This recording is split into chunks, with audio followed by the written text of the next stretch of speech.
Good morning students, welcome back to DR English classes. आप सभी का स्वागत है डीआर इंग्लिश क्लासेस में। और इससे पहले के जो हमने वीडियो बनाए हैं उनमें बहुत अच्छा जो है रिस्पांस आया है स्टूडेंट्स की तरफ से। तो आज का जो ये वीडियो हम स्टार्ट करेंगे पैसेज का, इससे पहले मैं आप सभी लोगों को बता दूं कि यदि आप चैनल पर नए हो या आपने चैनल को सब्सक्राइब नहीं किया तो आप अभी डीआर इंग्लिश क्लासेस चैनल को सब्सक्राइब कीजिए और बेल आइकन को दबाना बिल्कुल नहीं भूलें ताकि वीडियोस के नोटिफिकेशन आपको तुरंत सबसे पहले मिलते रहें। आज हम लोग एक इंपॉर्टेंट टॉपिक करेंगे पैसेज। पैसेज हमारा टॉपिक है आज का, और पैसेज पे वो सभी जानकारियां, वो सभी बातें मैं आपको बताऊंगा जो आप सभी जानने के इच्छुक हैं। वैसे तो पैसेज को स्टूडेंट्स बहुत ही इजी टॉपिक समझते हैं कि ये जो है हमारा ऐसा टॉपिक है जो कोई भी कॉम्पिटिटिव एग्जाम हो चाहे स्कूल का एग्जाम हो उसमें हमारी नैया पार करवा देगा। लेकिन ऐसा स्टूडेंट्स होता नहीं है। जो पैसेज को आप जितना आसान समझते हो ये पैसेज आसान नहीं होता है। क्यों नहीं होता है? इसका कारण ये है कि पैसेज के अलावा जितने भी टॉपिक होते हैं, ग्रामेटिकली टॉपिक है, उन टॉपिक्स के रूल्स एंड रेगुलेशन होते हैं। आप क्या करते हैं, रूल्स एंड रेगुलेशन जो है याद कर लेते हैं किसी प्रकार से, एग्जाम्पल से, रट्टा मार के कैसे कर लेते हैं, और वो जो है रूल्स के अकॉर्डिंग आप उसमें करके आ जाते हो और आपको मार्क्स मिल जाते हैं। लेकिन पैसेज को आप क्या समझते हो, पैसेज में लाइन मिलानी है, ढूंढना है, लिखना है, कुछ नहीं है और कोई रूल नहीं है इसका। तो ऐसा आप करके आते हो, आप लाइन मिला के लिख के आते हो, वो आपका बाय द वे सही हो सकता है, लेकिन हमेशा सही हो ऐसा जरूरी बिल्कुल नहीं है। तो पैसेज मैं आपको बता दूं कि पैसेज होते हैं कितने प्रकार के हैं, दो प्रकार के। एक तो सीन पैसेज होता है और एक होता है अनसीन पैसेज। हम दोनों ही पैसेज के लिए रूल करेंगे, दोनों के रूल सेम है। सीन पैसेज जो स्टूडेंट्स की टेक्स्ट बुक में से पैसेज आते हैं वो सीन है, और अनसीन पैसेज वो जो कभी आपने देखे नहीं हो, जो आपने कभी पढ़े नहीं हो। चलिए, सीन और अनसीन पैसेज तो हम करेंगे। पैसेज में, पैसेज का जो मेन मोटो है पैसेज देने का कोई एग्जाम में, वो मेन मोटो है कॉम्प्रीहेंशन, अंडरस्टैंडिंग। आपको इंग्लिश की अंडरस्टैंडिंग कितनी है, वो अंडरस्टैंडिंग आपसे जानना चाहते हैं कि आप कितना इंग्लिश को समझ पा रहे हैं। तो पैसेज में तीन बातें जो इंपॉर्टेंट मैं आपको बता दूं, इसमें क्या होता है, वोकैबुलरी आपकी इंपॉर्टेंट है, इसमें सबसे इंपॉर्टेंट वोकैबुलरी है। दूसरे नंबर पे हम करते हैं इसको, तो आपकी रीडिंग पावर कैसी है, आप रीड कैसे करते हो। कोई बहुत स्लो रीडर होते हैं, बहुत धीरे पढ़ते हैं, पैसेज पूरा पढ़ ही नहीं पाते हैं, तो दूसरी है रीडिंग है, और तीसरा अंडरस्टैंडिंग हो जाती है। तीसरा अंडरस्टैंडिंग, कॉम्प्रिहेंशन है। तो तीन चीजें जो है वो जरूरी है कोई भी पैसेज को करने के लिए। तो क्या आप में तीनों चीजें हैं? नहीं है तो ये वीडियो आपके लिए बहुत इंपॉर्टेंट है, क्योंकि हमारे ज्यादातर जो लर्नर्स हैं उनमें इन चीजों की कमी है। वोकैबुलरी की कमी है, और वोकैबुलरी के बाद रीडिंग पावर बहुत स्लो है, और ये दोनों चीजें कम है तो फिर अंडरस्टैंडिंग तो आती ही नहीं है। लेकिन स्टूडेंट्स, आपको इसके बाद भी आपका कॉन्फिडेंस लूज करने की आवश्यकता नहीं है। आप बिल्कुल कॉन्फिडेंट रहिए। आप इनके बगैर भी किस प्रकार से पैसेज करेंगे, ये सभी रूल्स जो है वो मैं आपको इस वीडियो में बताऊंगा। चलिए, वीडियो को आप लास्ट तक ये देखिए। चलिए स्टूडेंट्स, एक पैसेज जो है वो हमारे पास यहाँ लिखा हुआ है, और इस पैसेज को हम करेंगे, वो छोटा सा 3 लाइन का पैसेज दिया हुआ है, और इस पैसेज को हम करेंगे। देखिए, पैसेज को वैसे तो करने की 2 थ्योरी होती है मैन बेसिकली। एक थ्योरी तो ये कहती है कि आप पहले जो है पैसेज की रीड करें केयरफुली, और रीड करने के बाद आप क्वेश्चन देखें। एक तो ये थ्योरी है। दूसरी ये है कि आप जो है वो पैसेज पढ़ने से पहले ही आप उसके क्वेश्चन देख लें। दूसरी थ्योरी ये कहती है कि आप उसके क्वेश्चन आपने देख लिए, और क्वेश्चन देख के आपको उसकी बेसिक सी थीम समझ में आ जाए कि किसके बारे में ये पैसेज जो है पूरा होने वाला है। तो ये जो है 2 थ्योरी है। मैं जो है ये आपको रिकमेंड करूंगा कि यदि आपकी वोकैब कमजोर है, आपकी रीडिंग पावर वीक है, तो आप जो है दूसरी थ्योरी काम में लें। आप जो है पैसेज में पहले क्वेश्चन देख लें, और क्वेश्चन देख के फिर पैसेज को रीड आउट करें, ताकि आपके वो मेन पॉइंट्स जो है वो ध्यान में रहे कि पैसेज किसके बारे में है। चलिए, पैसेज में जो है क्वेश्चन जो है वो पूछे जाते हैं लास्ट में, और क्वेश्चन जो है 4 प्रकार के पूछे जाते हैं। पहला जो क्वेश्चन वो जो WH वर्ड से बनता है, जो WH वर्ड से, क्वेश्चन वर्ड से बनता है। और WH वर्ड जो मैं आपको इसके बाद बताऊंगा कि कौन कौन से WH वर्ड होता है और किस चीज को WH वर्ड पूछता है, वो सारे मैं डिटेल में बता दूंगा। दूसरा वो क्वेश्चन होता है जो हेल्पिंग वर्ब से स्टार्ट होता है। हेल्पिंग वर्ब से स्टार्ट होने वाला जो है आपका आंसर उसमें यस या नो में रहता है। हेल्पिंग वर्ब से स्टार्ट करेगा यस या नो में रहेगा। तीसरा जो वो क्वेश्चन होता है जिस क्वेश्चन में आपसे या तो कोई अपोजिट वर्ड पूछा जाता है और या क्या पूछा जाता है, कोई सिमिलर वर्ड जो है वो पूछा जाता है, सिनोनिम पूछा जाता है कोई, या एंटोनिम पूछा जाता है। और चौथा जो है वो होता है कोई वर्ड रेफर किया गया है, पैसेज में जो है वो वर्ड किसके लिए आया है, वो किसके लिए यूज हुआ है। इस प्रकार के 4 क्वेश्चन जो है वो पूछे जाते हैं मोस्टली। अब चलिए अपने जो है पैसेज पढ़ लेते हैं। Ram and Lakhan were close friends. Ram and Lakhan were close friends, ये दोनों क्लोज फ्रेंड्स थे, गणेश थे। They lived in a thick forest, वे एक थिक फॉरेस्ट, एक घने जंगल में रहते थे। There another close friend Raghu also lived in the same forest, उनका दूसरा एक और मित्र है जो रघु, वो भी उसी जंगल में रहता था। चलिए ये तो हुआ कि आपने पैसेज को पढ़ा और आपने समझ लिया।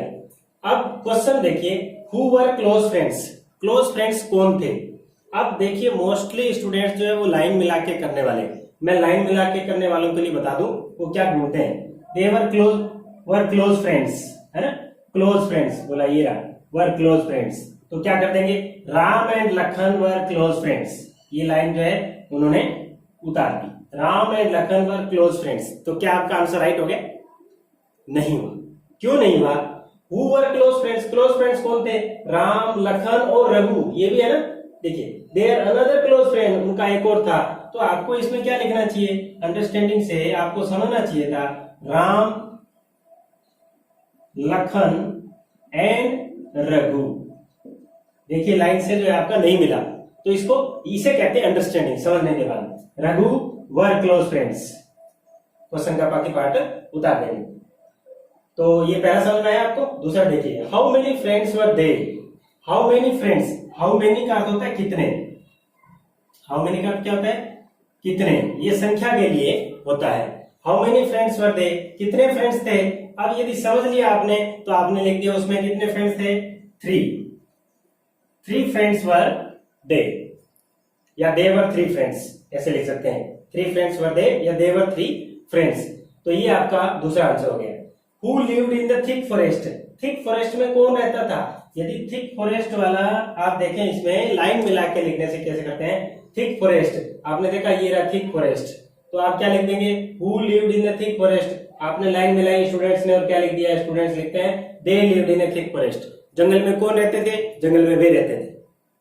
तो वे से कभी क्या आंसर हुआ आपका, नहीं हुआ। इसलिए इसमें अंडरस्टैंडिंग की आवश्यकता होती है। तो WH वर्ड्स वो समझना है, मैं WH वर्ड्स बता देता हूं आपको इसके बारे में। तो हु लिखा है, हु जो है सब्जेक्ट को पूछता है, हु सब्जेक्ट को पूछता है। आपको क्या करना है, इससे हु के स्थान पे आपका सब्जेक्ट आना चाहिए। Who lived in the thick forest, कौन रहते थे, आप जो है नाम लिख देंगे। ये जो पहले का आंसर था, Ram, Lakhan and Raghu lived in the thick forest, ये आपका आंसर हो जाएगा। चौथा जो है, what does the word there here refer to. यहाँ जो देयर वर्ड है वो किसके लिए आया है, देयर वर्ड किसके लिए यूज हुआ है, ये आपको इसमें करना है। तो यहाँ आप देखेंगे, समझे कि देयर वर्ड कहाँ है। पहले तो आप देखो कि देयर वर्ड कहाँ है, देयर वर्ड जहाँ है उससे आप आगे पीछे उसको अंडरस्टैंड करो, उसको समझो। तो देयर अनदर क्लोज फ्रेंड, उनका दूसरा एक और क्लोज फ्रेंड, देयर उनका, किनका, राम एंड लखन का। तो देयर वर्ड किसके लिए है, राम एंड लखन के लिए। तो आपका आंसर होगा the word there here refers to Ram and Lakhan, Ram and Lakhan, ये आपका आंसर इसमें होना चाहिए। देखिए ये सब WH वर्ड्स हैं जो कि आपको जानना है, और ये WH वर्ड से क्वेश्चन पूछे जाते हैं। तो क्या चीज पूछी जाती है और हमारे आंसर में क्या आना चाहिए, तभी हमारा आंसर जो है वो राइट होता है। पहला है व्हाट लिखा है, व्हाट का अर्थ, ये जो मैंने लिखा है ये चीजें ये WH वर्ड पूछता है। ये WH वर्ड व्हाट लिखा है, व्हाट क्या पूछता है, सब्जेक्ट या ऑब्जेक्ट को पूछता है। तो आपके आंसर में क्या आना चाहिए, उसका सब्जेक्ट या ऑब्जेक्ट आना चाहिए, तभी आपका आंसर राइट होगा। दूसरा हु से है, हु में कौन सब्जेक्ट आता है, उसमें सब्जेक्ट आना चाहिए। जिससे अभी हमने जो पहले एक एग्जांपल किया, हु वर क्लोज फ्रेंड्स, तो उसमें लिखा था they were close friends. Who were close friends, कौन थे घनिष्ठ मित्र, तो उसका आंसर जो एग्जैक्ट जो है वो पर्सन का, व्यक्ति का नाम आना चाहिए, तभी वो आंसर राइट होता है। हमेशा ये ध्यान रखें हु वाले में। तो हु में सब्जेक्ट आना चाहिए, लेकिन सब्जेक्ट व्यक्ति का ही है। हुम किससे, ऑब्जेक्ट ये व्यक्ति से रिलेटेड है। हुज किसका या किसकी, व्यक्ति का व्यक्ति से या व्यक्ति का वस्तु से रिलेशन पूछता है। हुज बैग इज दिस, यह बैग किसका है, तो whose bag is this. Whose car is this, तो हुज जो है वो रिलेशन बताता है। Whose son he is. When जो है वो टाइम को बताता है, उसमें जो है आपका टाइम आना चाहिए। वेयर स्थान के लिए, वाई कारण, इसमें आपका जो है वो रीजन आना चाहिए, आपका कारण जो है वो इसमें आना चाहिए, तभी जो है आपका वाई वाला आंसर जो है वो करेक्ट होता है। हाउ कैसे हालचाल होता है, हाउ मेनी कितनी संख्या के लिए, हाउ मच कितनी मात्रा के लिए, और हाउ ओल्ड कितनी उम्र के लिए, हाउ लॉन्ग जो है वो लंबाई और अवधि के लिए। अवधि एक ड्यूरेशन, एक टाइम पीरियड, जैसे आप कहेंगे कि इसमें कितना समय लगेगा, how long will it take to complete, इसमें कंप्लीट होने में कितना समय लगेगा, तो ये ड्यूरेशन को बताता है। इसमें अवधि कितनी लगने वाली है टाइम की, वो ड्यूरेशन के लिए हाउ लॉन्ग का यूज किया जाता है। और लास्ट है विच, कौन सा या कौन सी वस्तु या जानवर के लिए यूज किया जाता है। तो ये सारे थे कौन से, WH वर्ड्स। और WH वर्ड से क्वेश्चन मैंने बताया कि क्वेश्चन 4 प्रकार से पूछे जाते हैं। WH वर्ड से होगा तो इनसे होगा, तो इनका आंसर जो है आपके आंसर में ये चीजें आनी चाहिए। दूसरा एक होता है हेल्पिंग वर्ब से स्टार्ट होता है, जैसे did you understand it, did you understand it. तो यहां जो डिड से दिया है, डिड हेल्पिंग वर्ब से, तो इसमें आपके आंसर में सिर्फ क्या आना चाहिए, यस। आपका आंसर क्या आना चाहिए, यस में आना चाहिए, या आपका आंसर हो सकता है नो में। तो ये दूसरे प्रकार का क्वेश्चन था हेल्पिंग वर्ब से। तीसरा था सिमिलर वर्ड या अपोजिट वर्ड पूछा जा सकता है। और चौथा जो है वर्ड रेफर किसके लिए हुआ है, वो हमने पहले ही आपको बताया। चलिए अब जो है बहुत इंपॉर्टेंट बात जो इस वीडियो के स्टार्टिंग में मैंने आपको कही थी कि कोई भी पैसेज करने के लिए मेन इंपॉर्टेंट जो चीज है वो है वोकैबुलरी। वोकैबुलरी अच्छी हो, रीडिंग पावर अच्छी हो, तो अंडरस्टैंडिंग आ जाती है। लेकिन ये तीनों चीजों की कमी थी, इसीलिए हमने ये वीडियो बनाया। चलिए तीनों चीजों को किस प्रकार से करना है, आपकी वोकैब कमजोर है तो कम वोकैब से भी किस प्रकार से पैसेज करना है, क्योंकि पैसेज और ये चीजें छोड़ना तो कॉम्पिटिटिव एग्जाम में है नहीं, हमें करना है। तो करेंगे तो कैसे करेंगे। R.K. Narayan was a comic writer, R.K. Narayan was a comic writer. अब देखिए आपको जो वर्ड कॉमिक, सपोज करो आपको कॉमिक वर्ड नहीं आता, वर्ड जो है वो वोकैब ऐसी चीज है, किसी को कोई आसान से आसान वर्ड भी नहीं आता और हो सकता है आपको टफेस्ट वर्ड भी आता हो, ये डिपेंड करता है अलग अलग रीडर्स पर। तो सपोज करो आपको कॉमिक वर्ड नहीं आता, तो आपको इसको ऐसे पढ़ सकते हो, R.K. Narayan was a comic writer. R.K. Narayan एक कॉमिक राइटर थे, आप ऐसे इसको पढ़ सकते हो, कॉमिक राइटर थे। ही यूज्ड, उन्होंने यूज किया irony as the most powerful literary device, उन्होंने यूज किया आयरनी। अब सपोज करो आपको आयरनी वर्ड नहीं आता, आयरनी क्या चीज होती है, तो ही यूज्ड आयरनी, उन्होंने आयरनी का यूज किया एज द मोस्ट पावरफुल, अपने सबसे ताकतवर लिटरेरी डिवाइस के रूप में यूज किया। तो यहां आपको लिटरेरी डिवाइस भी नहीं आती है, आयरनी भी नहीं आती, कॉमिक नहीं आता था, क्या फिर भी आपने इसका अर्थ नहीं कर पाए आप। देखिए R.K. नारायण एक कॉमिक राइटर थे और वो जो है अपना मोस्ट सबसे पावरफुल जो है वो लिटरेरी डिवाइस यूज करते थे आयरनी का। आपसे क्वेश्चन पूछ ले कि कौन सा जो है पावरफुल लिटरेरी डिवाइस यूज करते थे R.K. नारायण, तो आपका आंसर आ जाएगा आयरनी। R.K. नारायण कैसे राइटर थे, कॉमिक राइटर थे। तो देखिए स्टूडेंट्स, इन वर्ड्स की हिंदी आपको नहीं भी आए तब भी आप कर सकते हो। तरीका यही कि आपको इंग्लिश में ही उसको समझने का प्रयास करें, तो आपकी जो पहली वोकैब की कमी थी वो वोकैब की जो कमी है वो दूर हो जाएगी। अब बात रही रीडिंग की, आप रीडिंग को थोड़ा फास्ट करिए। आप रीडिंग के लिए और वोकैब दोनों के लिए ही डेली न्यूज़पेपर की रीडिंग कर सकते हो।